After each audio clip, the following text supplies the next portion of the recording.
Game में मिली मेरी बीवी, जिसकी आवाज बहुत मीठी है। गेम प्ले में वो एक्सपर्ट है और उसने मुझसे मिलने के लिए हाँ भी कह दिया।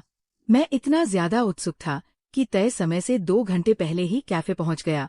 लेकिन तभी मैंने अपनी कंपनी की सख्त और कड़क महिला बॉस सू चिंग्युए को अपने सबॉर्डिनेट पर गुस्सा करते हुए देखा। अचानक उनके फोन की स्क्रीन चमक उठी और उस पर मेरा भेजा हुआ मैसेज पॉपअप हुआ। बेबी, मैं पहुंच गया हूँ, तुम्हारा इंतजार कर रहा हूँ।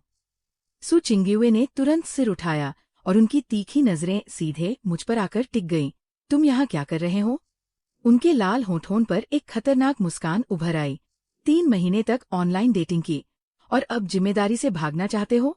बेबी, मैं पहुंच गया हूँ, तुम्हारा इंतजार कर रहा हूँ। मैंने बहुत खुश होकर सेंड का बटन दबाया और अपने फोन को सीने से लगा लिया। मुझे महसूस हुआ कि मेरा दिल इतनी जोर से धड़क रहा है जैसे बाहर आ जाएगा। सिर उठाकर इस शानदार और महंगे कैफे का जायजा लेते हुए मैं खिड़की के पास एक शांत जगह पर बैठ गया। मेरी उंगलियां बेताबी से टेबल थपथपाने लगी। तय समय में अभी भी पूरे 2 घंटे बाकी थे, लेकिन मैं एक जगह चैन से बैठ ही नहीं पा रहा था। गेम में 3 महीने से मेरी बीवी बनी युएंग से मिलने का ख्याल ही मुझे रोमांचित कर रहा था। युएंग, जैसा उसका नाम था, गेम में उसके मूव्स बेहद शानदार थे और उसकी आवाज इतनी मीठी थी कि कोई भी उसका दीवाना हो जाए। हालांकि हमने कभी वीडियो कॉल नहीं की थी, पर उसकी आवाज सुनकर और गेम में उसके बनाए अवतार को देखकर पूरा यकीन था कि वो एक बेहद खूबसूरत लड़की होगी। सबसे खास बात ये थी कि वो बहुत दयालु और समझदार थी। मेरे जैसा अनाड़ी खिलाड़ी जब भी उसके साथ टीम बनाता, वो कभी चिढ़ती नहीं थी, बल्कि सब्र के साथ मुझे बड़े बड़े बॉस हराने में मदद करती थी। 3 महीने, पूरे 3 महीने में मैं पूरी तरह उस पर फिदा हो चुका था। कल ही मैंने हिम्मत जुटाकर उससे मिलने की बात कही और उसने तुरंत हाँ कर दी। उसने ही इस महंगे कैफे की जगह चुनी थी, जो मेरी कंपनी से ज्यादा दूर नहीं था। मैंने अपनी जेब में रखी उस गिफ्ट बॉक्स को छुआ, जिसके लिए मैंने 3 महीने की सैलरी बचाकर एक नेकलेस खरीदा था। मेरे हाथों में पसीना आ रहा था, बस उम्मीद थी कि उसे ये पसंद आ जाए। इंतजार करते करते जब मैं रोने लगा, तो मैंने गर्दन बाहर निकालकर देखा। बाहर का नजारा देखते ही जैसे मेरी जान ही निकल गई। कैफे के दरवाजे पर एक काले रंग की बेंटले आकर रुकी, जिसकी नंबर प्लेट थी जियांग A8888। अरे बाप रे, ये तो हमारी कंपनी की लेडी बॉस सू चिंग्युए की गाड़ी है, जिन्हें सब आइस क्वीन कहते हैं। वो यहाँ क्या कर रही हैं? खत्म, सब खत्म। मैंने तुरंत अपना सिर नीचे कर लिया और मन हुआ कि टेबल के नीचे छिप जाऊं। सू चिंग्युए हमारी कंपनी के हजारों कर्मचारियों के लिए किसी बुरे सपने जैसी हैं। युवा, बेहद खूबसूरत, लेकिन हद से ज्यादा सख्त और बेरहम। काम के मामले में वो इतनी सख्त है कि मीटिंग के दौरान अगर किसी को देख भी ले तो बड़े बड़े मैनेजर्स के पसीने छूट जाते हैं। मुझ जैसे मामूली कर्मचारी की तो बात ही अलग है। पिछली बार जब लिफ्ट में गलती से मेरा हाथ उनसे छू गया था, तो उनकी ठंडी नजरों से ही मेरे पैर पूरे दिन कांपते रहे थे। अगर उन्हें पता चल गया कि मैं ऑफिस के समय में बाहर घूम रहा हूँ, नहीं, भले ही ऑफिस का टाइम खत्म भी हो गया हो, उनसे टकराना किसी मुसीबत से कम नहीं था। मैंने चुपचाप सिर झुका लिया और खुद को छिपाने की कोशिश करने लगा। मन ही मन दुआ मांग रहा था कि वो बस यहाँ से गुजर भर जाए।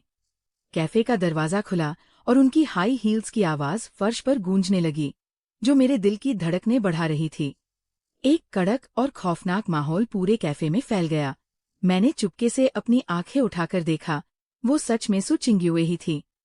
आज उन्होंने एक शानदार ब्लैक सूट स्कर्ट पहना हुआ था, जिसमें उनका व्यक्तित्व बहुत प्रभावशाली लग रहा था। उनके बाल बंधे हुए थे, जिससे उनकी गर्दन और भी साफ नजर आ रही थी। चेहरे पर मेकअप तो बहुत सुंदर था, लेकिन उनकी आंखों की ठंडक साफ बयां हो रही थी। उन्होंने मेरी तरफ नहीं देखा और सीधे पास के एक बूथ की तरफ बढ़ गई, जहां एक सूट बूट पहने आदमी पहले से बैठा था। साफ दिख रहा था कि वो उनका कोई बदकिस्मत सबॉर्डिनेट था। वह आदमी जैसे ही उन्हें देखा, तुरंत खड़ा हो गया। उसके माथे पर पसीना छलक आया और चेहरा पीला पड़ गया। मैम सू चिंग्युए बैठ गई, एक टांग पर दूसरी टांग चढ़ाकर, और उन्होंने उस आदमी की तरफ बढ़ाई हुई फाइल को देखा तक नहीं। क्या यही तुम्हारा फाइनल प्लान है? उनकी आवाज ऊंची नहीं थी, लेकिन इतनी ठंडी थी कि मानो बर्फ जम जाए। कमियों से भरा हुआ, झूठे आंकड़े और बेतुका तर्क। तुम किस आधार पर इस कुर्सी पर बैठे हो? क्या अपनी अनोखी बेवकूफी के दम पर? हर शब्द सीधे दिल पर वार कर रहा था। उस आदमी का सिर लगभग मेज के नीचे झुक गया था। उसकी आवाज कांप रही थी। मैम सू, मैं इसे अभी वापस ले जाकर दोबारा बनाता हूँ। दोबारा बनाना? सू चिंग्युए ने एक हल्की, बेहद ताने भरी हंसी हंसी। कंपनी तुम्हें सैलरी इसलिए देती है ताकि तुम बार बार कचरा बनाकर लाओ। तुम्हें आखिरी मौका दे रही हूँ। कल सुबह 9 बजे मुझे मेरी मेज पर एक ढंग का प्लान दिखना चाहिए, वरना सिर्फ तुम ही नहीं, तुम्हारी पूरी टीम अकाउंट्स डिपार्टमेंट जाकर अपना हिसाब किताब चुकता करके जा सकती है। दफा हो जाओ। आदमी को जैसे कोई बड़ी माफी मिल गई हो। उसने फाइल उठाई और घबराते हुए दुम दबाकर भाग निकला। मैं कोने में दुबका हुआ था, सांस तक रोकने की कोशिश कर रहा था। ये तो बेहद खतरनाक क्या है?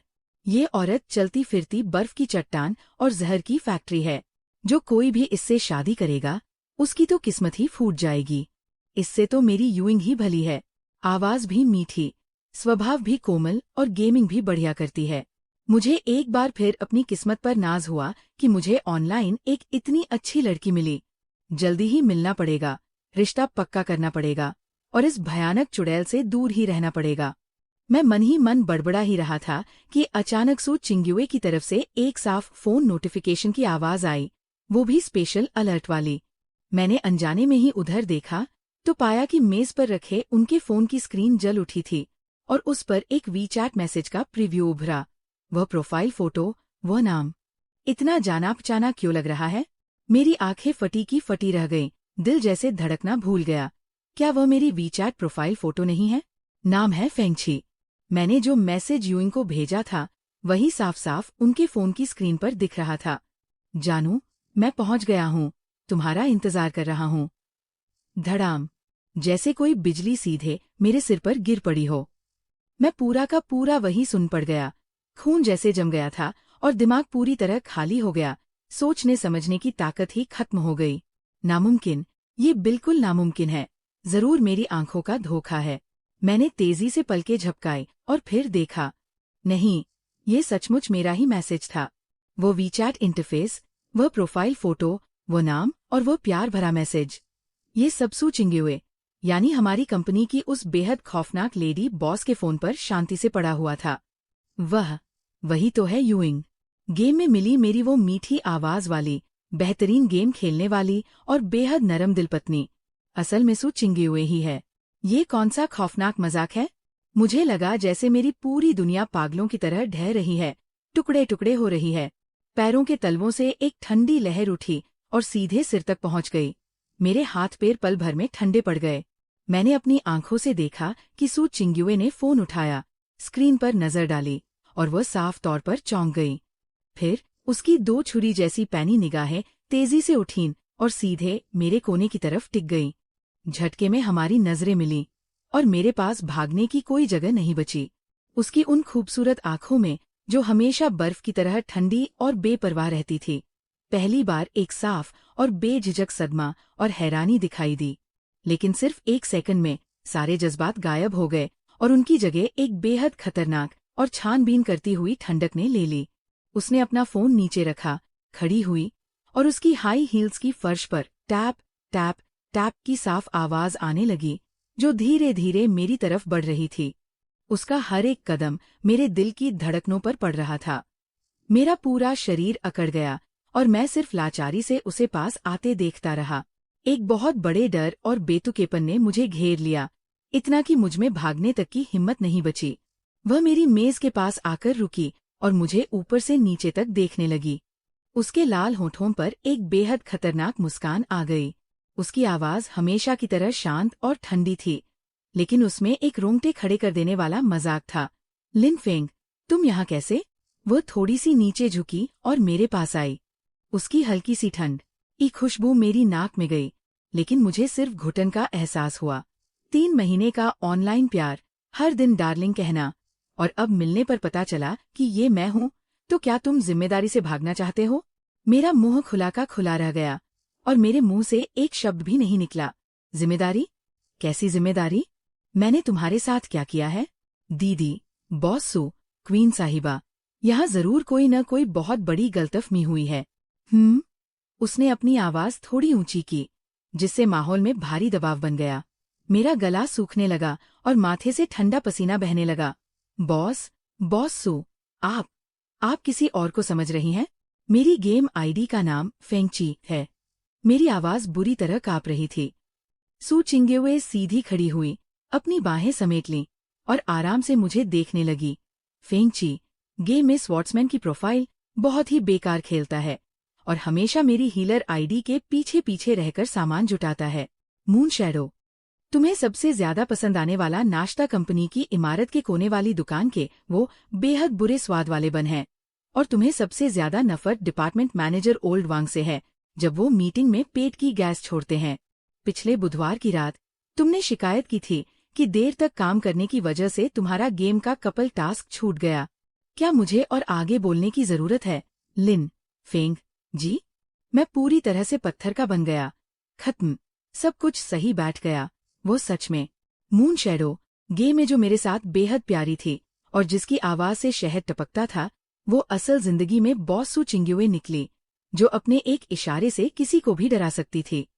क्या यह कोई दोहरा व्यक्तित्व है? क्या इसे स्प्लिट पर्सनालिटी कहते हैं?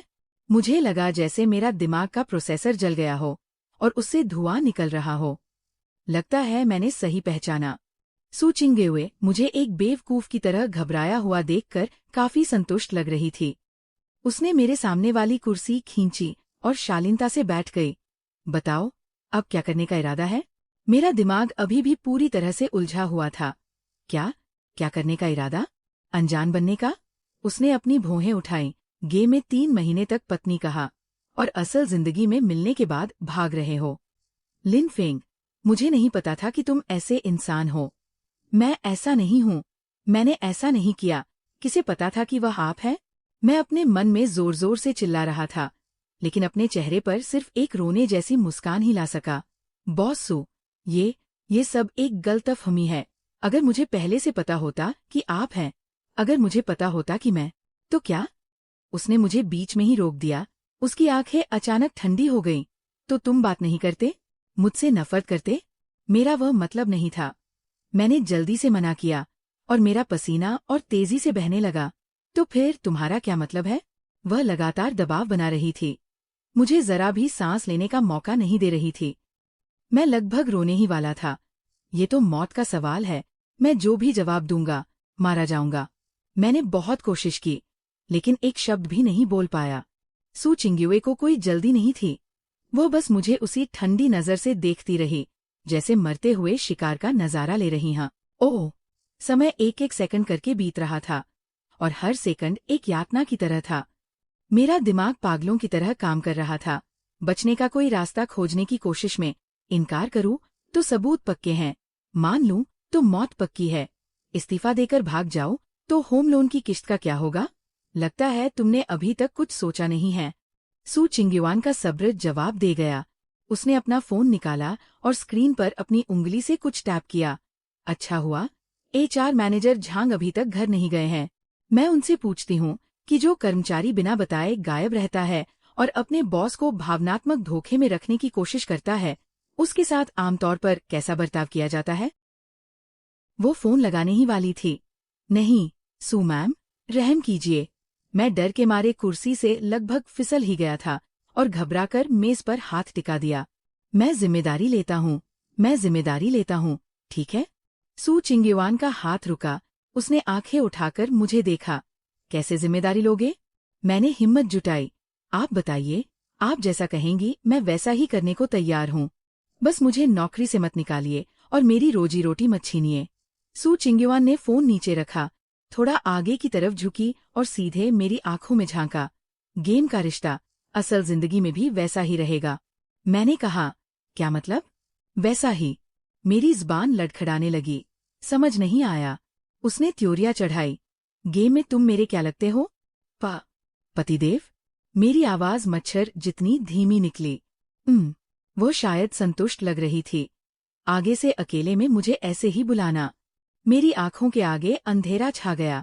अकेले में सू चिंग्युआन को। पत्नी जी, मुझे मार ही डालो। दूसरा, उसने अगला हुक्म सुनाया। कल से तुम मेरे सामने वाले ऑफिस में शिफ्ट हो जाओगे। क्यों? मेरे मुंह से अचानक निकल गया। वह एक खाली पड़ा छोटा मीटिंग रूम था, जो उसके प्रेसिडेंट ऑफिस के सबसे करीब था, काफी सुविधाजनक। उसने सीधे शब्दों में कहा, जब बुलाओ तब हाजिर रहने के लिए। तीसरा, वो थोड़ी रुकी। उसकी नजर मेरी कसी हुई पैंट की जेब पर पड़ी। हाथ में क्या छिपा रखा है? मैंने अनजाने में हाथ लगाया। वो वही हार का डिब्बा था। कुछ नहीं। बाहर निकालो, हुक्म भरे अंदाज में, जिसे टाला नहीं जा सकता था। मैंने कांपते हाथों से वो छोटा सा मखमली डिब्बा निकाला और मेज पर रख दिया। सू चिंगयुआन ने उसे खोला। अंदर एक खूबसूरत प्लैटिनम का हार था, जिसका पेंडेंट एक छोटा सा चांद था और उस पर छोटे छोटे हीरे जड़े थे। इसे मैंने बहुत देर तक ढूंढकर चुना था। मुझे लगा था कि ये यूइंग नाम के साथ बहुत जंचेगा। उसने हार उठाया, देखा और फिर मेरी तरफ देखा। मेरे लिए लाया था? मैंने अकड़े हुए अंदाज में सिर हिलाया। उसने डिब्बा बंद किया और बहुत सहजता से अपनी सूट की जेब में रख लिया। ठीक है। तीसरी बात, आगे से कोई भी तोहफा देना हो तो सीधा मुझे देना। कोई ऐतराज? उसकी आंखों में ठंडक थी। नहीं, बिल्कुल नहीं। मैंने अपना सिर जोर जोर से मना करते हुए हिलाया। बहुत बढ़िया। सू चिंगयुआन खड़ी हो गई। चलो, कहा। मैं भी झटके से उसके साथ खड़ा हो गया। खाना खाने। उसने मेरी तरफ एक नजर डाली। क्या तुमने यूइंग को कैंडललाइट डिनर के लिए नहीं बुलाया था? रेस्टोरेंट भी बुक हो चुका है। भूल गया। मैं भूला नहीं था। मैंने कपल्स डेट के लिए मशहूर एक वेस्टर्न रेस्टोरेंट बुक किया था। रोमांटिक तो था, लेकिन बेहद महंगा भी था, जिसमें मेरी आधी बोनस की रकम उड़ गई थी। पर मैंने कभी सपने में भी नहीं सोचा था कि मैं वहां आपके साथ जाऊंगा। सू मैम, शायद वो रेस्टोरेंट आपकी हैसियत के हिसाब से सही न हो। मैंने आखिरी कोशिश की। मुझे लगता है बिल्कुल सही है, उसने रूखेपन से कहा। यूइंग को पसंद है। मेरे पास बोलने के लिए अब कुछ नहीं बचा था। ठीक है, आप महान हैं। आप जो कहें वही सही। मैं किसी कठपुतली की तरह सू चिंगयुआन के पीछे पीछे कॉफी शॉप से बाहर निकला और उसे उस बेंटले कार की तरफ बढ़ते हुए देखा। ड्राइवर पहले से ही अदब के साथ गाड़ी का पिछला दरवाजा खोले खड़ा था। उसने मुड़कर मेरी तरफ देखा। वहां खड़े होकर क्या घूर रहे हो? बैठो कार में, मैंने कहा। मैं खुद ही टैक्स लेकर चला जाऊंगा। मुझे महिला यमराज के साथ एक ही कार। मेरा दम घुटकर मौत हो जाएगी। सू चिंगयुए ने अपनी आंखें सिकोड़ी। क्या मुझे ये बात दोबारा दोहरानी पड़ेगी? मेरी हवा निकल गई और मैं तुरंत चुपचाप अंदर जा घुसा। खुद को जितना हो सके कोने में समेट लिया, ताकि मेरी मौजूदगी का पता ही न चले। कार अंदर से काफी खुली डुली थी, लेकिन सू चिंगयुए के शरीर की भीनी खुशबू और उनका दबदबा हर तरफ महसूस हो रहा था, जिससे मुझे सांस लेने में तकलीफ हो रही थी। कार में बैठते ही वे अपने फोन पर ईमेल निपटाने लगी और मुझे पूरी तरह हवा समझकर नजरअंदाज कर दिया। मैंने चुपके से उनकी तरफ देखा। उनके चेहरे का साइड प्रोफाइल एकदम परफेक्ट था और चेहरे पर गहरा खिंचाव और ठंडक थी। गेम वाली उस फ्लुइंग से तो ये बिल्कुल अलग थी, जो नखरे दिखाती थी और मासूम बनती थी। ये सब कैसे मुमकिन है? क्या कोई इंसान दो दो रूप जी सकता है? कार जल्द ही उस मशहूर वेस्टर्न रेस्टोरेंट के सामने जाकर रुकी। सू चिंगयुए कार से उतरी और उन्होंने बड़े स्वाभाविक तरीके से मेरी बाह थाम ली। मैं पूरी तरह से सुन पड़ गया और मेरी मांसपेशियां एकदम तन गई। रिलैक्स रहो, उन्होंने सामने देखते हुए बहुत धीमी आवाज में कहा। क्या तुम चाहते हो कि सबको पता चल जाए कि हमारे बीच कुछ गड़बड़ है? मैंने खुद को नॉर्मल करने की बहुत कोशिश की, लेकिन ये मेरे बस की बात नहीं थी। कंपनी की महिला यमराज का हाथ पकड़कर एक कपल की तरह किसी रोमांटिक रेस्टोरेंट में जाना, ये मंजर अपने आप में बहुत खौफनाक था। वेटर शायद सू चिंगयुए को पहले से जानता था। उसका बर्ताव बहुत ही अदब भरा था। वह हमें हमारी बुक की हुई खिड़की वाली सीट तक ले गया। मोमबत्ती की रोशनी, गुलाब के फूल और वायलिन का संगीत, माहौल बेहद रोमांटिक था, लेकिन मैं ऐसा महसूस कर रहा था जैसे कांटों पर बैठा हूँ।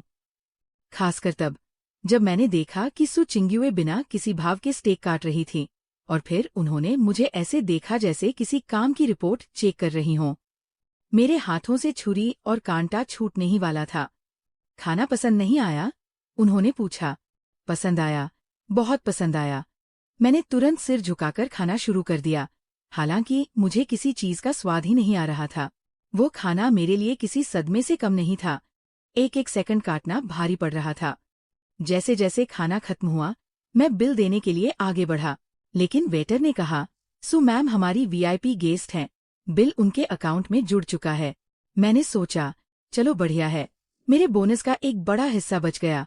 रेस्टोरेंट से बाहर निकलते ही रात की ठंडी हवा लगी, तब जाकर मेरी जान में जान आई। सु मैम, तो अब मैं घर निकलूं? मैंने डरते डरते पूछा। सु चिंगेवे ने घड़ी देखी। अभी टाइम है। मैम, अब टाइम कहाँ बचा है, रात के 9 बज चुके हैं। मुझे घर जाकर थोड़ा नॉर्मल होने की जरूरत है। मैं तुम्हें छोड़ देती हूँ। उन्होंने बिना मेरी सुने फिर से कार की तरफ कदम बढ़ा दिए। मैंने अपनी किस्मत को कोसा और उनके पीछे चल पड़ा। कार मेरी पुरानी सोसाइटी के गेट पर जाकर रुकी, जहाँ वो आलीशान कार बिल्कुल बे में लग रही थी। मैं तुरंत कार से बाहर निकला। थैंक यू सुमैम, बाय सुमैम, इतना कहकर मैं भागने ही वाला था। रुको, पीछे से वही कड़क आवाज आई। मैं वहीं थम गया और धीरे से पीछे मुड़ा। सु चिंगेवे ने कार का शीशा नीचे किया और मुझे देखने लगी। चांदनी और स्ट्रीट लाइट की रोशनी उनके चेहरे पर पड़ रही थी, जिससे उनके हावभाव ठीक से समझ नहीं आ रहे थे। लीन फेंग, आज जो कुछ भी हुआ, मैं नहीं चाहती कि कंपनी में इसके बारे में कोई भी अफवाह उड़े, समझे? मेरी ज़बान पर ताला लगा रहेगा। मैंने तुरंत गारंटी दी। वे कुछ सेकंड के लिए चुप रहीं, फिर अचानक पूछा, गेम के डेली टास्क पूरे नहीं किए अभी तक? मैं फिर से उलझन में पड़ गया। मुझे बात समझ नहीं आई। ऑनलाइन आओ, उन्होंने ऑर्डर दिया। मेरे घर पहुंचने का इंतजार करो। इतना कहते ही कार का शीशा ऊपर हो गया और वो बेंटले रात के अंधेरे में चुपचाप गायब हो गई। मैं अकेला सोसाइटी के गेट पर खड़ा रह गया। दिमाग पूरी तरह से हिल चुका था। कुछ देर बाद मैंने खुद को जोर से जांघ पर चुंटी काटी। आह, दर्द हो रहा है। ये कोई सपना नहीं है। मैं, लिन फेंग, एक आम नौकरी पेशा इंसान, क्या सच में कंपनी की महिला प्रेसिडेंट के साथ ऑनलाइन प्यार में था? और ऐसा लगता है कि वह इसे सच में सीरियसली ले रही हैं। मैं सुध-बुध खोया हुआ घर लौटा, अपने हाथ पैर ढीले छोड़कर कंप्यूटर ऑन किया और गेम में लॉगिन किया। वही जाना-पहचाना इंटरफेस, वही जाना-पहचाना बैकग्राउंड म्यूजिक।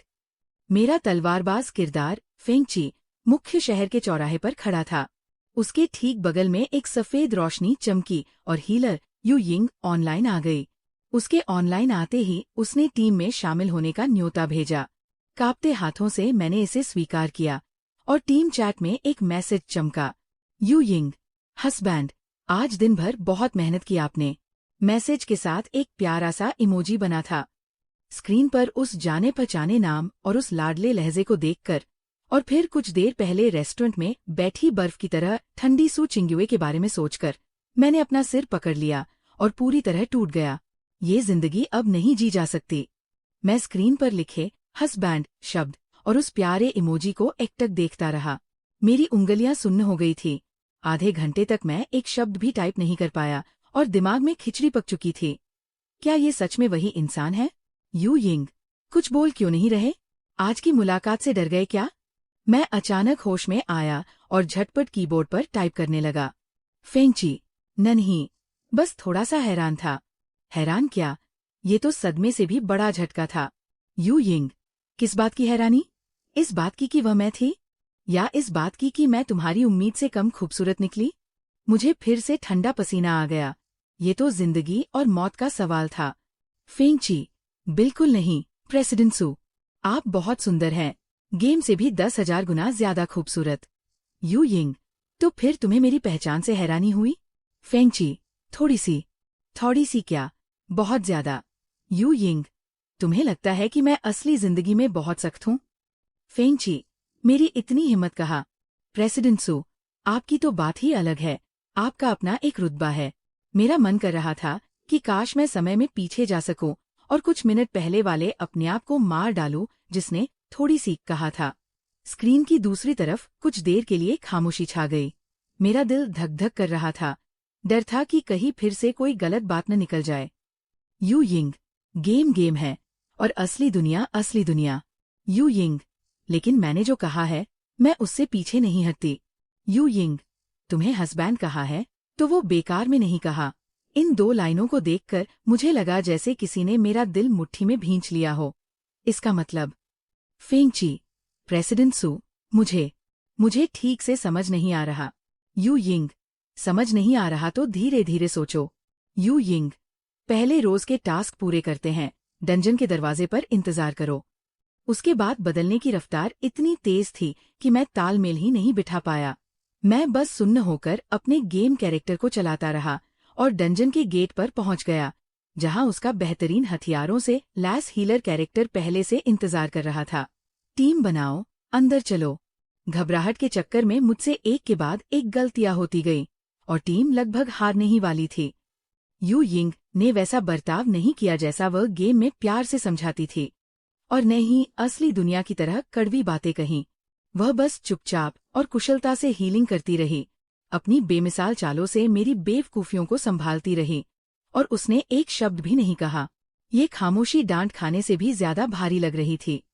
जैसे तैसे डंजन खत्म हुआ तो मैंने तुरंत टाइप किया, फेंगची, प्रेसिडेंट सू, आज के लिए माफी चाहता हूँ, मेरा ध्यान ठिकाने नहीं था। यू यिंग, पता है। यू यिंग, कल सुबह 9 बजे सीधे नए ऑफिस आ जाना। You Ying, good night.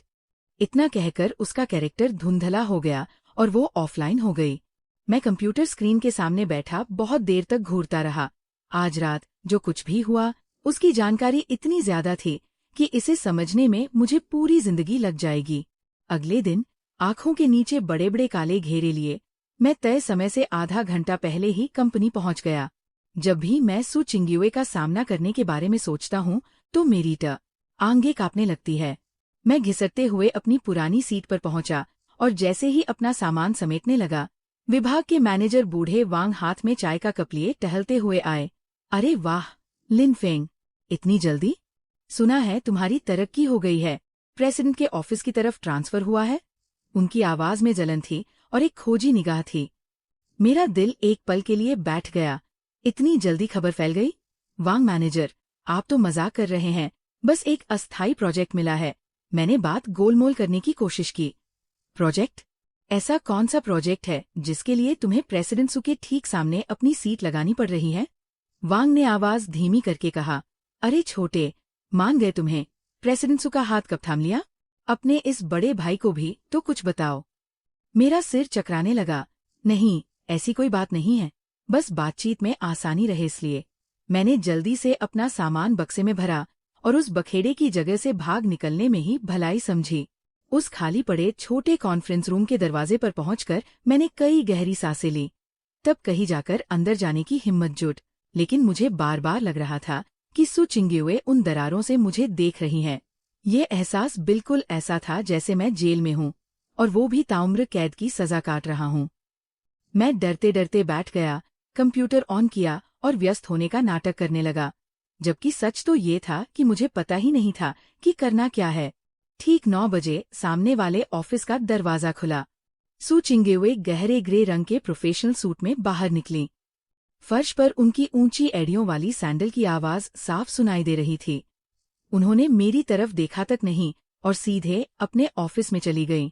मैंने राहत की थोड़ी सांस ली। हो सकता है कल उन्होंने बस यूं ही जोश में आकर फैसला ले लिया हो, और हो सकता है कुछ ही दिनों में उन्हें लगे कि मैं बहुत उबाऊ हूं। अभी मैं यही सब सोच ही रहा था कि इंटरकॉम फोन बज उठा। मैं डर से उछल पड़ा। वो सू चिंग्युए का ही फोन था। मैंने थूक गटका और फोन उठाया। प्रेसिडेंट सू, अंदर आओ। जी। मैंने फोन रखा, गहरी सांस ली और अपनी जान की बाजी लगाने के अंदाज में प्रेसिडेंट के ऑफिस की ओर बढ़ गया। दरवाजा खटखटाया। आ जाओ। मैंने दरवाजा धकेला और अंदर गया। सू चिंग्युए सिर झुकाए कुछ फाइलें देख रही थी। पर्दों से छनकर आती धूप उन पर पड़ रही थी, जिससे ऐसा लग रहा था जैसे उन पर सोने की परत चढ़ी हो। वह इतनी खूबसूरत लग रही थी कि यकीन न हो, लेकिन साथ ही इतनी ठंडी भी लग रही थी कि सच न लगे। प्रेसिडेंट सू, आपने मुझे बुलाया? उन्होंने सिर नहीं उठाया, बस पेन से टेबल पर रखी एक फाइल की तरफ इशारा किया। ये मार्केटिंग डिपार्टमेंट का प्रपोजल है, इसे देखो और आधे घंटे के अंदर मुझे इसमें सुधार के लिए 3 सुझाव दो। मैं तो हैरान रह गया। मार्केटिंग का प्रपोजल? मुझे देखने को कह रही हैं और सुझाव भी मांग रही हैं? मैं तो बस एक मामूली प्रोग्रामर हूँ। क्या मुझे ये सब समझ में आएगा? मैं प्रेसिडेंट सू, ये मुझे मार्केटिंग की ज्यादा समझ नहीं है। आखिरकार उन्होंने अपनी आंखें उठाईं। उनकी निगाहें एकदम शांत और ठंडी थीं। समझ नहीं है तो सीखो, ये मेरा आदेश है। जी। मैंने वो भारी भरकम फाइल उठाई, जो मुझे टनों भारी लग रही थी, और उसे लेकर अपने ऑफिस लौट आया। मेरा एक शब्द में भी ध्यान नहीं लग रहा था। दिमाग में बस यही बात घूम रही थी। आखिर वो करना क्या चाहती है? मुझे परेशान करना चाहती है? ऐसा तो नहीं लगता। मुझे आगे बढ़ाना चाहती है? ये भी नहीं लगता। मैंने अपना मन कड़ा किया और खुद को उन मुश्किल तकनीकी शब्दों और मार्केटिंग के आंकड़ों को पढ़ने के लिए मजबूर किया। आधे घंटे बाद मैं दोबारा उनके ऑफिस में गया। मुझे जो कुछ भी समझ आया, अपने उन बेहद छोटे और मामूली विचारों को मैंने हकलाते हुए उनके सामने रख दिया। सू चिंगेवे ने पूरा सुनने के बाद चेहरे पर बिना किसी भाव के कहा, अब बाहर जाओ। मैंने राहत की सांस ली और तुरंत वहां से खिसक गया। इसके बाद पूरे दिन वह मुझे बार बार इंटरकॉम पर अंदर बुलाती रही, कभी डेटा चेक कराने के लिए, कभी रिपोर्ट तैयार कराने के लिए, तो कभी अपने लिए कॉफी बनवाने के लिए। कॉफी के लिए भी उनकी मांग बेहद सख्त थी। डबल एस्प्रेसो, आधी मलाई, 85 डिग्री तापमान और बिना चीनी। कॉफी लाते वक्त मेरे हाथ इतने कांप रहे थे कि वह लगभग उनकी फाइलों पर गिरते गिरते बची। उन्होंने बस एक ठंडी नजर मुझ पर डाली और कुछ नहीं कहा, लेकिन मेरी पूरी पीठ पसीने से भीग चुकी थी। छुट्टी का समय हो गया था, पर उन्हें जाने का कोई इरादा न रखते देख मेरी भी हिलने की हिम्मत नहीं हुई। तभी मुझे यूइंग का वीचैट संदेश आया, अंडरग्राउंड पार्किंग, बी जोन, तुम्हारा इंतजार कर रही हूँ। मैंने अपनी किस्मत को स्वीकार किया, अपना सामान समेटा और किसी चोर की तरह चुपके से अंडरग्राउंड पार्किंग की ओर निकल गया। वहां मुझे वही जानी पहचानी बेंटले कार खड़ी दिखी। कार का इस बार हम एक निजी रेस्टोरेंट में गए, जहां का माहौल शांत और खाना बहुत स्वादिष्ट था, लेकिन तनाव की वजह से मेरे पेट में दर्द होने लगा। खाने के बाद उन्होंने मुझे फिर से मेरी सोसाइटी के गेट पर छोड़ा। गेम के रोजाना के टास्क करने हैं। जी, ठीक है। ऐसी दिनचर्या पूरे एक हफ्ते तक चलती रही। मैं रोज दो अलग दुनियाओं में जी रहा था। ऑफिस में वह एक सख्त और बेरहम बॉस थी, जो मुझसे किसी गधे की तरह काम करवाती थी और मुझे नामुमकिन काम सौंप देती थी। छुट्टी के बाद वह गेम की वही यूइंग बन जाती थी, जो कभी कभी लाड़ जताती थी और मुझे अपने साथ गेम खेलने के लिए मजबूर करती थी। रोज के टास्क पूरे करना, एकांत में मिलना, उनका ये मिला जुला और रहस्यमयी रवैया मेरी समझ से बाहर था। मुझे लग रहा था कि मैं पागल हो जाऊंगा। ऑफिस में अफवाहें उड़ने लगी थी कि मैं सू मैम का नया चहेता बन गया हूँ, और मेरी तो किस्मत ही चमक गई है। जो सहकर्मी पहले मुझे घास भी नहीं डालते थे, अब वे मुझे देखकर मुस्कुराते हैं। लाओ वांग तो रोज मेरे पास आकर चापलूसी करता है और बातें निकलवाने की कोशिश करता है। सिर्फ मुझे ही पता था कि मैं हर दिन किन हालातों से गुजर रहा हूँ। हर पल डर डर कर और बेहद संभल कर जीना पड़ रहा था। शुक्रवार की दोपहर, जब मैं एक समझ न आने वाली अधिग्रहण रिपोर्ट को देखकर सिर खपा रहा था, तभी इंटरकॉम फिर बजा, अंदर आओ। मैंने एक ठंडी सांस भरी और उनके केबिन में गया। सू चिंग्युए ने टेबल पर रखा एक खूबसूरत गिफ्ट बॉक्स मेरी तरफ बढ़ा दिया। आज शाम 7 बजे मेरे साथ एक जगह चलना है। कहाँ जाना है? मेरे घर। मुझे लगा जैसे मैंने गलत सुन लिया हो। आपके घर? हाँ, उन्होंने इतने सीधे लहजे में कहा जैसे कोई मामूली सी बात हो। मेरी मम्मी तुमसे मिलना चाहती है। धड़ाम। मेरे ऊपर एक बार फिर से बिजली गिर पड़ी। माता पिता से मुलाकात? सू मैम, ये कुछ ज्यादा ही जल्दी नहीं हो रहा? हमारे बीच। मैं घबराकर हकलाने लगा। आखिर हमारे बीच ये सब चल क्या रहा है? क्या गेम के रिश्ते को सच माना जा सकता है? वास्तव में तुमने मुझे काम सिखाने, खाना खाने और गेम खेलने के अलावा किया ही क्या है? फिर भी हम परिवार से मिलने की बात कैसे कर रहे हैं? सू चिंग्युए ने अपनी आंखें उठाईं, उनकी नजर तीखी थी। जल्दी? गेम में 3 महीने तक पत्नी कहा, असल जिंदगी में एक हफ्ते साथ काम किया और खाना खाया। तुम्हें लगता है ये जल्दी है? या फिर? उनकी आवाज ठंडी पड़ गई। तुम बस समय बिता रहे थे। मुझ पर बहुत बड़ा दबाव आ गया। मुझे जरा भी शक नहीं था कि अगर मैंने हक कहने की हिम्मत की, तो अगले ही पल मुझे कंपनी के दरवाजे से बाहर फेंक दिया जाएगा। हिम्मत नहीं थी, बिल्कुल भी नहीं।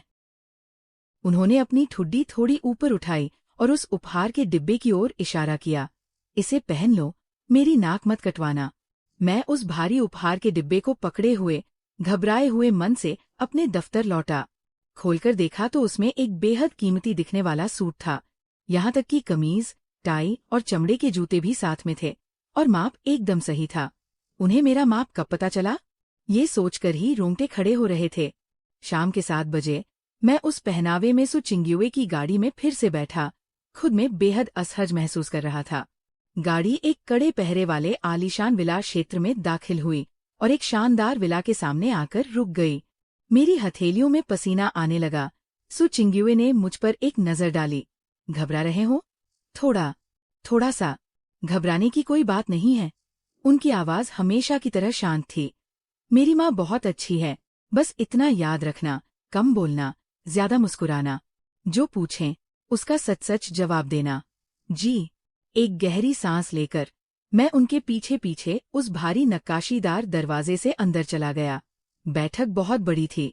उसकी सजावट एक अलग ही अंदाज की चीनी शैली में थी। चीपोंग पहने हुए बेहद गरिमामय स्वभाव की एक अधेड़ उम्र की महिला सोफे पर बैठी चाय पी रही थी। हमें अंदर आते देख उन्होंने चाय का कप नीचे रखा और गर्मजोशी से मुस्कुराते हुए आगे बढ़ी। चिंग्युए आ गई। क्या यही छोटे लिन है? नमस्ते आंटी, मैं लिन फेंग हूँ। मैंने तुरंत झुककर प्रणाम किया। मेरी आवाज थोड़ी कांप रही थी। बहुत बढ़िया, आओ बैठो। सुकी माँ ने मुस्कुराते हुए मुझे देखा। उनकी आंखों में दयालुता थी, कोई जांच परख का दबाव नहीं था। मैं थोड़ा शांत हुआ। बैठने के बाद नौकरानी चाय और फलों की थाली ले आई। सुकी माँ बातें करने में बहुत अच्छी थीं। उन्होंने मेरी आम बातों के बारे में पूछा। परिवार में कितने लोग हैं, काम थका देने वाला तो नहीं है जैसी बातें। मैंने सु चिंग्युए की सलाह याद रखी। कम बोलना, ज्यादा मुस्कुराना, पूछे गए सवालों के जवाब देना और आदर दिखाना। सु चिंग्युए पास ही बैठी थीं, कभी कभी 1-2 वाक्य जोड़ देती थी। माहौल वास्तव में काफी अच्छा था। मैं मन ही मन राहत महसूस कर ही रहा था कि अचानक सीढ़ियों की तरफ से एक अजीब सी आवाज आई। दीदी, सुना है तुम अपने बॉयफ्रेंड को घर लाई हो। आप मुझे भी देखने दो कि वो कौन सा अप्सरा का रूप है। मैंने मुड़कर देखा। एक भड़कीली गुलाबी कमीज पहने और बालों में सुनहरी धारियां करवाए हुए एक युवक बेपरवाही से सीढ़ियों से नीचे उतर रहा था। उसकी नजर मुझ पर पड़ी, जिसमें बिना किसी छुपाव के जांच और हकारत भरी नजर थी। अरे वाह, मुझे लगा कोई महान नौजवान होगा। दीदी, तुम्हारी पसंद इतनी खराब कब से हो गई? सुमिंग। सुकी माँ का चेहरा गंभीर हो गया। ये कैसी बात करने का तरीका है? सु चिंग्युए की आंखें भी ठंडी पड़ गईं, लेकिन उन्होंने कुछ नहीं कहा। मेरा दिल बैठ गया। लो आ गया, बहस करने वाला आ गया। ये जरूर सु चिंग्युए का छोटा भाई है, कंपनी में अफवाहों वाला वही बिगड़ा हुआ नवाबजादा, जो हमेशा अपनी बहन द्वारा कंपनी संभालने के खिलाफ रहता था। सुमिंग ने तंज कसते हुए हंस दिया, आगे आकर सामने वाले सोफे पर बेफिक्र होकर बैठ गया और पैर पर पैर चढ़ा लिया।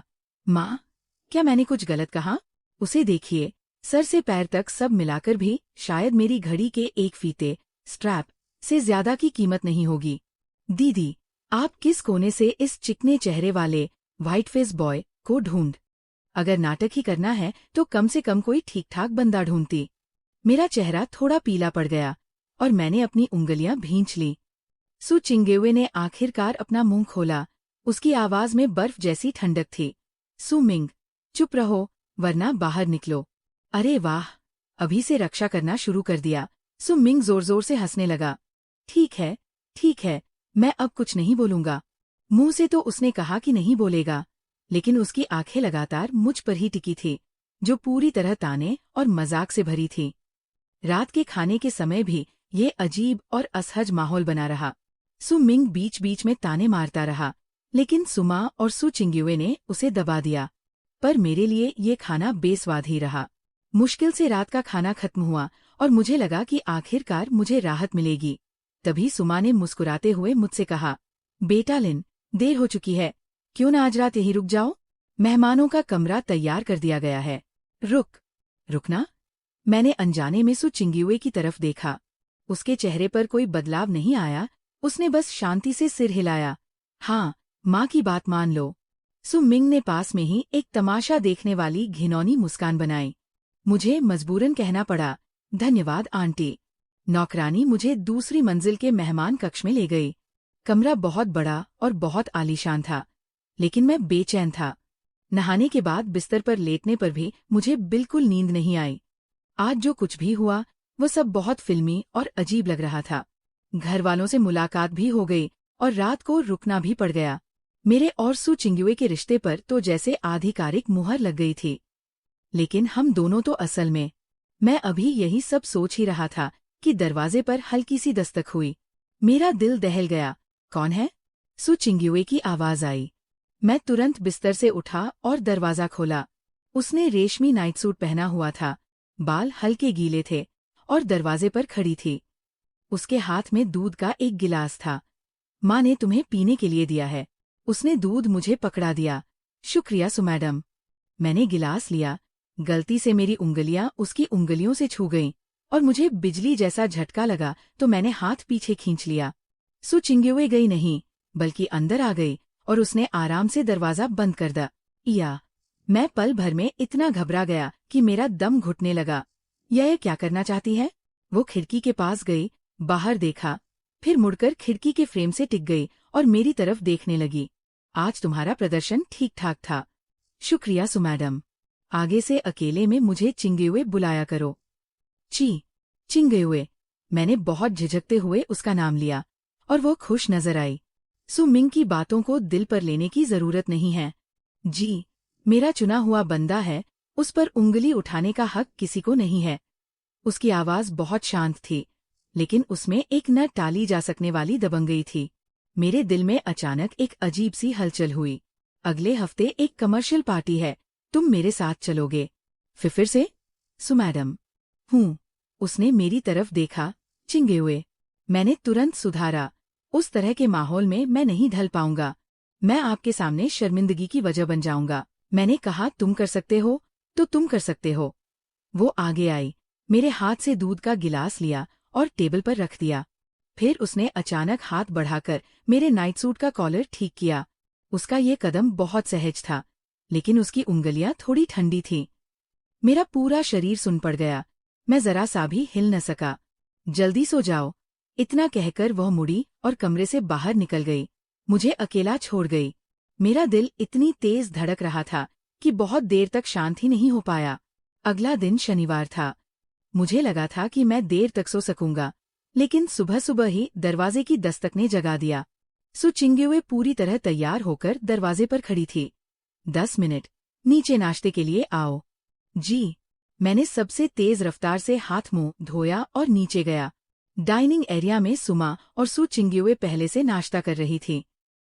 सु मिंग वहां नहीं था, शायद अभी उठा ही नहीं था। नाश्ता खत्म होते ही सु चिंग्युए सीधे मुझे अपने साथ ले गई। गाड़ी में मैं खुद को रोक नहीं पाया और पूछा, हम कहाँ जा रहे हैं? तुम्हारी काया पलट करने। गाड़ी सीधे एक बेहद आलीशान मॉल में जाकर रुकी। सु चिंग्युए मुझे लेकर पुरुषों के कपड़ों की कई ऐसी बड़ी दुकानों में गई जिनके नाम भी मैं ठीक से नहीं बोल पा रहा था। सूट, कैजुअल कपड़े, शर्ट, चमड़े के जूते और घड़ियां। उसकी पसंद बहुत पैनी थी और वह बहुत जल्दी जल्दी सामान चुन रही थी। उसने मुझे सिर्फ कपड़े पहनकर देखने को कहा और मेरी राय तक नहीं पूछी। कपड़े बदलते बदलते आखिर में मेरा दिमाग सुन्न हो गया। आखिरकार मुझे बिल्कुल नए अवतार में देखकर उसने सिर हिलाया। चलो, कम से कम देखने लायक तो लग रहे हो। मैंने आईने में उस आदमी को देखा जिसे मैं खुद पहचान नहीं पा रहा था, और मेरे दिमाग में बस एक ही ख्याल आया, इस पूरे पहनावे की कीमत चुकाने के लिए मुझे कितनी बार खुद को बेचना पड़ेगा?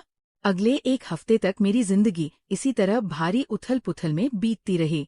दिन में वह मुझे काम के बोझ तले दबा देती थी और रात में मुझे अपने साथ व्यावसायिक मुलाकातों, गेम खेलने या फिर शॉपिंग कराने ले जाती थी। मैं एक ऐसे रोबोट की तरह बन गया था जिसमें निर्देश भर दिए गए हों, और मैं बिना रुके उसके इशारों पर घूम रहा था। जल्द ही वो दिन आ गया जब व्यावसायिक पार्टी का आयोजन था। मैं वही महंगा सूट पहने हुए था जो उसने मेरे लिए चुना था, और घबराहट के मारे मेरी हथेली से लगातार पसीना छूट रहा था। मैं कभी इतने बड़े और आलीशान माहौल में नहीं आया था। हर तरफ बड़े बड़े दिग्गज और जाने माने लोग मौजूद थे, जो दिखने में बेहद शानदार लग रहे थे और आपस में हंस हंस कर बातें कर रहे थे। मैं सू चिंगवेई के पीछे पीछे ऐसे चल रहा था जैसे हंसों के झुंड में कोई बतख भटक कर आ गई हो। दूसरी तरफ सू चिंगवेई हर स्थिति को बड़े आराम से संभाल रही थी। वह बहुत सहजता से अलग अलग लोगों से मिल रही थी और उनका हाल चाल पूछ रही थी। कभी कभी वो मेरा परिचय कराती, ये मेरे बॉयफ्रेंड हैं, लिन फेंग। हर बार जब मैं ये शब्द सुनता तो मेरा दिल धक से रह जाता। लोग मुझे हैरानी और परखने वाली नजरों से देखते, लेकिन सू चिंगवेई के रुतबे की वजह से उनकी बातों में औपचारिकता होती। सुजी, आपकी पसंद बहुत बढ़िया है। लिन साहब बहुत होनहार लग रहे हैं। आप दोनों की जोड़ी बहुत खूबसूरत है। इन झूठी तारीफों को सुनकर मेरा चेहरा शर्म से लाल हो जाता। कार्यक्रम के बीच में सू चिंगवेई को कुछ खास ग्राहकों ने बातचीत के लिए घेर लिया तो उसने मुझसे कुछ खाने के लिए ले लेने को कहा। मुझे लगा जैसे मुझे रिहाई मिल गई हो, इसलिए मैं तुरंत राहत की सांस लेते हुए खाने पीने के काउंटर के कोने में चला गया। मैंने अभी केक का एक टुकड़ा उठाया ही था कि एक चिढ़ पैदा करने वाली आवाज फिर सुनाई दी। अरे, ये तो मेरी बहन के बॉयफ्रेंड है ना? सू मिंग हाथ में शराब का गिलास लिए मटकते हुए करीब आई। उसके चेहरे पर वही घिनौनी और ताना मारने वाली मुस्कान थी। यहाँ अकेले कोने में छिपकर क्या खा रहे हो? जब इस माहौल में ढल नहीं सकते तो जबरदस्ती घुलने मिलने की कोशिश क्यों कर रहे हो? मेरी बहन की नाक कटवाओगे क्या? मैंने केक नीचे रख दिया। मैं उससे बात नहीं करना चाहता था और मुड़कर जाने लगा, लेकिन उसने मेरा रास्ता रोक लिया। अरे रुको तो, थोड़ी बात तो कर लो। मुझे बहुत उत्सुकता है कि तुमने मेरी बहन को फंसाने के लिए क्या चाल चली? बेचारगी का नाटक किया या बिस्तर पर कुछ खास कमाल दिखाया? उसकी आवाज धीमी थी, लेकिन बातें बेहद जहरीली थी। मेरा चेहरा तुरंत उतर गया। कृपया थोड़ी तमीज से बात कीजिए। तमीज? क्या तुम इसके लायक हो? सू मिंग ने उपहास उड़ाते हुए कहा। एक औरत के सहारे आगे बढ़ने वाला टटपूंजिया खुद को बहुत बड़ी चीज समझने लगा है। मैं तुम्हें बता दूं, सू परिवार के घर में कदम रखना इतना आसान नहीं है। मेरी बहन बस तुम्हारे साथ थोड़ा दिल बहला रही है। बहुत जल्द तुम्हें लात मारकर बाहर निकाल देगी। मैंने अपनी मुट्ठी भींच ली और मेरा गुस्सा उबलने लगा, लेकिन ये सोचकर कि ये एक बहुत जरूरी कार्यक्रम था और मैं सू चिंगवेई के लिए कोई मुसीबत खड़ी नहीं करना चाहता था, मैंने खुद को रोके रखा। मेरे और चिंगवेई के बीच क्या है, इस बारे में तुम्हें चिंता करने की जरूरत नहीं है। ये कहकर मैं उसे नजरअंदाज करके आगे बढ़ने लगा। तभी सू मिंग ने जानबूझकर अपने हाथ का गिलास टेढ़ा कर दिया और आधे गिलास लाल शराब मेरे उस महंगे सूट पर उड़ेल दी। अरे, आई एम सॉरी। हाथ फिसल गया। वह बढ़ा चढ़ाकर चिल्लाई, लेकिन उसकी आंखों में सिर्फ दुष्टता भरी थी। मेरी सफेद कमीज पर गहरे लाल रंग का शराब का धब्बा तेजी से फैलने लगा, जिससे स्थिति बेहद शर्मनाक हो गई। आसपास के कुछ लोगों ने इस तरफ देखा और इशारे करने लगे। मैंने उस धब्बे को देखा और गुस्से के मारे खून मेरे सिर पर चढ़ गया। जब अब सहन नहीं हुआ तो मैंने कहा, माफी मांगो। मैंने उसे घूरते हुए शांत पर सख्त आवाज में कहा। सुमीन ने बेपरवाही दिखाते हुए कहा तो सही। हाथ फिसल गया था, जानबूझकर थोड़ा ही किया है। तुम एक पुरुष होकर इतने छोटे दिल के क्यों हो रहे हो? मैं एक कदम आगे बढ़ा और उसके करीब पहुंच गया। मैं एक बार फिर कह रहा हूँ, माफी मांगो। शायद मेरी आंखों में चौस देखकर सुमीन अनजाने में आधा कदम पीछे हट गई, लेकिन फिर भी अपनी बात पर अड़ी रही।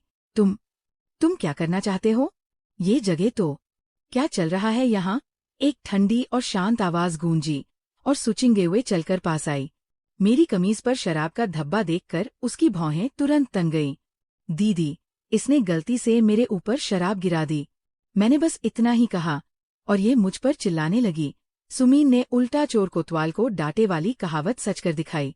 मैं गुस्से से कांप रहा था, लेकिन मैंने कोई सफाई देना जरूरी नहीं समझा। सुचिंग्युए की नजरें हम दोनों के बीच घूमी और फिर उसने सुमीन की तरफ देखा। माफी मांगो। सुमीन हैरान रह गई। दीदी, ये तो वही है, मैंने तुम्हें कहा ना, माफी मांगो। सुचिंग्युए की आवाज तेज नहीं थी, लेकिन उसमें एक ऐसा अधिकार था जिसे नकारा नहीं जा सकता था। माहौल में तुरंत सन्नाटा छा गया और सब लोग इसी तरफ देखने लगे। सुमीन का चेहरा शक्ल से फक पड़ गया। उसने कभी नहीं सोचा था कि सुचिंग्युए सबके सामने उसे नीचा दिखाएगी। किस बात के लिए? मैंने ये जानबूझकर नहीं किया था। क्या सच में? सुचिंगेवे की आंखें बर्फीली थीं। क्या मुझे सीसीटीवी फुटेज देखने की जरूरत है? सुमीन तुरंत चुप हो गई। उसकी आंखें यहाँ वहाँ भटकने लगीं। 3 सेकंड। सुचिंगेवे ने उल्टी गिनती शुरू की। 3, 2। सुमीन ने अपने दांत भींचे और बेहद अन्य मन से बुदबुदाई, आई एम सॉरी। अब ठीक है? सुचिंगेवे ने उस पर और ध्यान नहीं दिया। वह मेरी तरफ मुड़ी और उसकी आवाज थोड़ी नरम हो गई। तुम ठीक हो? मैंने ना में सिर हिलाया। मेरे साथ आओ। उसने मेरी कलाई पकड़ी और लोगों की तरह तरह की निगाहों के बीच वह मुझे सीधे बैंक्वेट हॉल से बाहर ले आई। पूरे रास्ते कोई बात नहीं हुई। गाड़ी में बैठने के बाद ही उसने मेरा हाथ छोड़ा। I am sorry. मैंने अपना सिर झुका लिया और कमीज के धब्बे को देखता रहा। मेरा मन भारी और निराश था। मैंने तुम्हारे लिए फिर से मुसीबत खड़ी कर दी। तुम्हारी कोई गलती नहीं है, सुचिंगेवे ने शांत स्वर में कहा। सुमीन हमेशा से ऐसी ही रही है। वह थोड़ा रुकी और अचानक पूछा, तुमने उस पर हाथ क्यों नहीं उठाया? मैं चौंक गया। मुझे डर था कि इससे तुम्हारे लिए और बड़ी मुसीबत खड़ी हो जाएगी। वह मेरी तरफ मुड़ी। गाड़ी के अंदर अंधेरा था, लेकिन उसकी आंखें बहुत चमकदार लग रही थीं। अगली बार अगर वो फिर कभी ऐसा करे तो सहन करने की बिल्कुल जरूरत नहीं है। अगर कुछ टूट फूट भी जाए तो उसका खर्चा मेरा होगा। मैंने हैरान होकर उसे देखा। उसका चेहरा गंभीर था। वो कोई मजाक नहीं कर रही थी। मेरा दिल तेजी से धड़क उठा और मन में एक अजीब सी भावना उमड़ पड़ी, खट्टी मीठी और भारी। चिंगेवे हूँ? हमारे बीच आखिर क्या रिश्ता है? मैंने आखिरकार वो सवाल पूछ ही लिया जो लंबे समय से मेरे दिल में दबा हुआ था। सुचिंगेवे कुछ सेकंड के लिए चुप रही। फिर वह धीरे से मेरी ओर झुकी। उसकी हल्की ठंडी खुशबू ने मुझे घेर लिया। मेरी सांसें रुक गई और दिल की धड़कन थम गई। उसके लाल होंठ मेरे होठों से हल्के से छुए, ठंडे और नरम। वह पल भर का स्पर्श था, लेकिन ऐसा लगा जैसे मेरे पूरे शरीर में बिजली का एक दौड़ गया हो। मैं पूरी तरह सुन पड़ गया। मेरा दिमाग एकदम खाली हो गया। वो वापस अपनी जगह पर चली गई और मुझे इस तरह बेवकूफों की तरह खड़ा देखकर उसके होठों के कोने थोड़े से मुड़े। उसने पूछा, अब समझे? मैंने बेवकूफी से हाँ में सिर हिलाया, फिर तुरंत जोर जोर से ना में हिला दिया। समझा भी और नहीं भी समझा। गेम में पति और असल जिंदगी में बॉयफ्रेंड। उसने मेरी तरफ देखा और एक एक शब्द साफ और साफ लहजे में कहा, लिन फेंग, मैं तुम्हारे साथ प्यार में हूँ और इसका मकसद शादी है। क्या अब भी कोई शक है? मैं मुंह खोले उसकी बेहद करीब, ठंडी और गंभीर आंखों को देखता रहा। उस पल मेरी सारी बेचैनी, शक और डर जादुई रूप से गायब हो गए। उनकी जगह एक जलते हुए, उफान मारते हुए एहसास ने ले ली, जो मुझे लगभग डुबोने ही वाला था। मैंने तुरंत अपने हाथ आगे बढ़ाए और उसे कसकर गले लगा लिया। उसके हल्के ठंडे शरीर को अपनी बाहों में भींच लिया। अब कोई शक नहीं है, चिंगेवे, मैं तुम्हारी जिम्मेदारी उठाऊंगा, पूरी जिंदगी के लिए। सुचिंगेवे शायद एक पल के लिए चौंक गई। उसका शरीर थोड़ा अकड़ गया, लेकिन जल्द ही वह सहज हो गई। उसने अपने हाथ उठाकर मुझे भी धीरे से गले लगा लिया और कहा, ठीक है, अपनी बात याद रखना। उस दिन के बाद से सब कुछ बदल सा गया। सुचिंगेवे अभी भी वही सख्त महिला बॉस थी, लेकिन मुझे देखने की उसकी आंखों में एक ऐसी गर्माहट आ गई थी जो आसानी से दिखाई नहीं देती थी।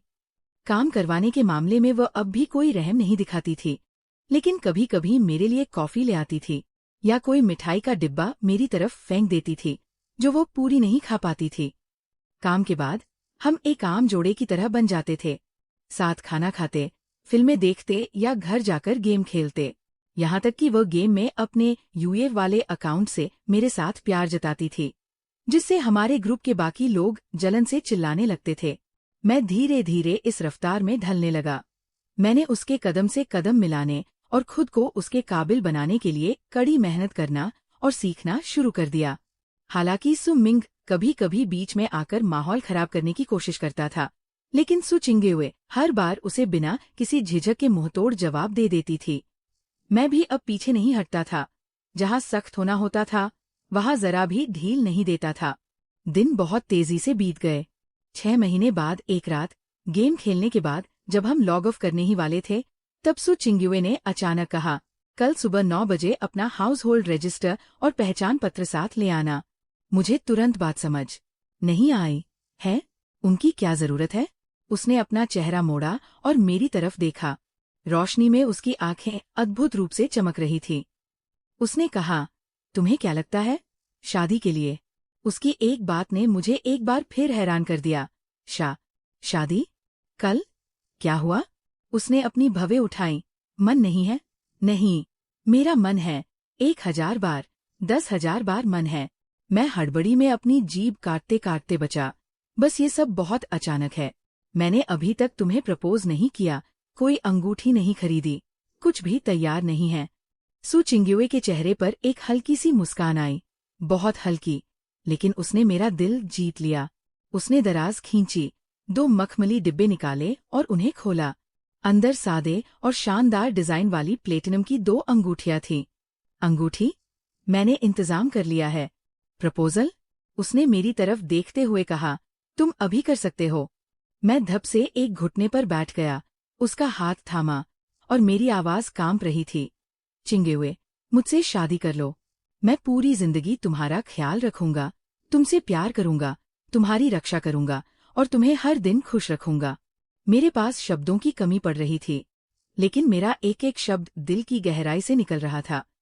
सु चिंग्युए ने नीचे झुककर मुझे देखा, उसकी आंखें हल्की सी लाल हो गईं। उसने धीरे से अपना सिर हिलाया और कहा, ठीक है। अगले दिन हम सच में नागरिक मामलों के कार्यालय, सिविल अफेयर्स ब्यूरो, चले गए। हाथ में वो 2 लाल किताबें लेकर जब हम बाहर निकले तो मुझे अब भी लग रहा था जैसे मैं कोई सपना देख रहा हूँ। धूप बहुत तेज थी। मैंने घूमकर अपने पास खड़ी महिला को देखा, मेरी पत्नी। सु चिंग्युए भी मुझे ही देख रही थी। धूप में उसका सख्त चेहरा भी अब काफी शांत और कोमल लग रहा था। बीवी, मैंने बहुत धीमी आवाज में कहा। उसके होठों पर एक हल्की सी मुस्कान आ गई। हूँ, पतिदेव।